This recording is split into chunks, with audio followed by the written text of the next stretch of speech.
We take you live to the Ontario Legislature, where our question period is now underway. Let's listen in. Leader. Madam Speaker, I want to talk about what happened in this place earlier this week. And let's face it, what happened in this place was supported 100% by the Leader of the Opposition and actually members of her party. Member for Waterloo will come to order. Shameful for Waterloo will come to order. Shameful that situation was enabled by members of the opposition. This is a place, Speaker, through you, for debating ideas. We were all sent here to do a job, and we should do it without stunts, tricks, and enabling radicals. Absolutely. And let's face it, it was an enabling of radicals in this chamber. Shame on the Leader of the Opposition. Shame on your caucus. Let's get back to debating the issues that are before us.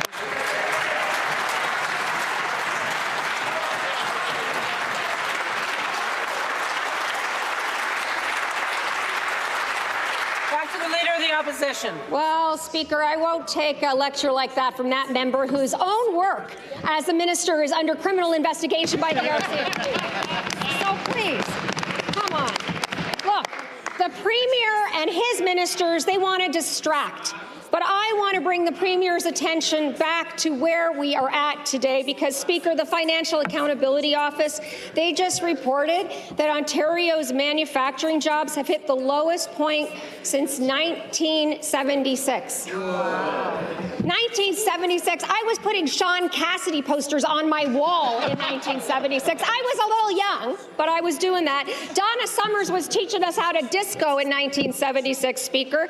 This Premier is a jobs disaster. Instead of investing in training people for good jobs, the Premier continues to stand there every day and make excuses for his Minister of Labour, who turned that fund into a pay-to-play scheme. When will the Premier clean up this mess and fire his minister?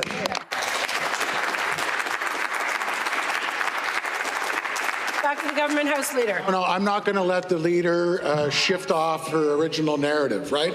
The Leader of the Opposition very clearly this week sided with professional protesters and to take a word from my Premier and my Leader, yahoos, rather than debating the issues in this House.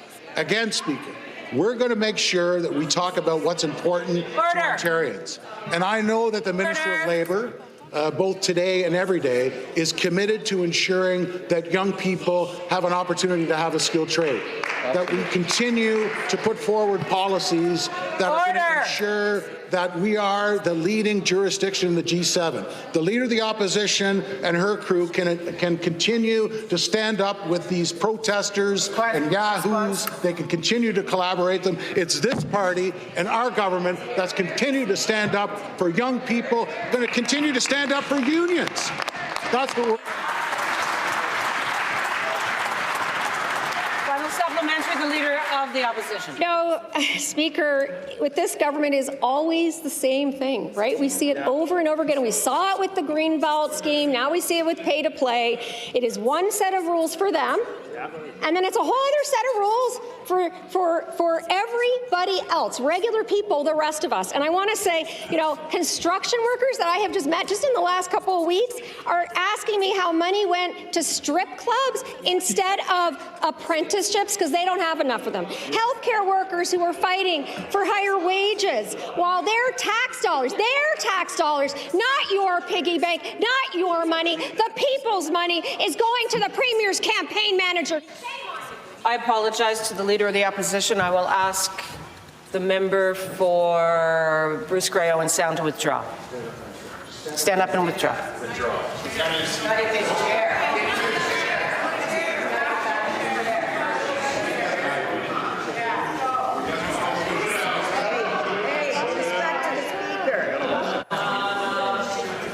Order. Order. Order. I'll ask the member to withdraw. Withdraw. And I will go back to the Leader of the Opposition for 10 seconds. Just this morning, I was speaking to farmers here from all across Ontario who said to me, over and over again. They thank me for shining a light in the shadows of this government and this cabinet, because people have a right to know that their taxpayer dollars are going to programs that are going to benefit them, not this member's family and friends. So when will the Premier put an end to this scheme and finally fire his Minister of Labour? Minister of Labour. Speaker, Speaker, it's important we don't mislead the public, Speaker. That member, if she's visited unions and union training centers, Speaker, I would ask her to name where she's visited, Speaker, for weeks. I will ask the minister withdraw. Withdraw. To withdraw. Speaker, every member of this caucus show up in union training halls to support funding. We know, Speaker, we know they're subject to robust accountability metrics. Just visit them at one of their membership meetings. They're subject to accountability metrics through our funds, Speaker, and we're investing in training centres. We're providing funding to support training in every corner of this province. We've seen an increase in the number of apprentices registering thanks to the work of this Premier. We're actually building. They're a professional protest party, Speaker, who don't want to build highways, don't want to build roads, don't want to build bridges. Those workers, again, I would ask her, which union did you visit? Because those unions have abandoned her party in favor of a Premier that's going to put their members to work.